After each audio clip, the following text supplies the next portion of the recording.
আমার মনে হয় প্রতিটা মেয়েরই কোনো না কোনো হাতের কাজ জানা উচিত, যেটা থেকে তার সামান্য পরিমাণ হলেও একটা ইনকাম আসবে, যে টাকাটা তার নিজের কাছেই থাকবে এবং সেটা হয়তো বিপদের সময় তার কাজে আসবে।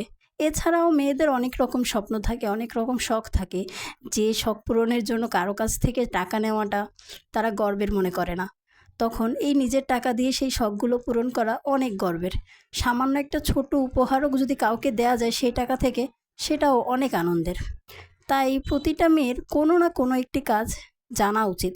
শুধু ঘর সামলানো, রান্নাবান্না করা, স্বামী সন্তানের সেবা যত্ন করা আমার কাছে মনে হয় না এনাফ। এতটুকু কাজ করার পরও একটা মেয়ের হাতে অনেক সময় থাকে। সেই সময়টা সে চাইলেই কোনো একটা ক্রিয়েটিভ কাজ করতে পারে, যেটার মাধ্যমে সে নিজেও নিজেকে ব্যস্ত রাখতে পারবে, মেন্টালিটি ভালো থাকবে। তাই প্রত্যেকটা মেয়ের উচিত, যারা শুধুমাত্র সংসার নিয়েই চিন্তাভাবনা করে, তারা চাইলে নিজেরা ঘরে বসেই কোনো না কোনো ছোটোখাটো একটা কাজে নিজেদেরকে যুক্ত করতে পারে। এটা অবশ্যই উচিত।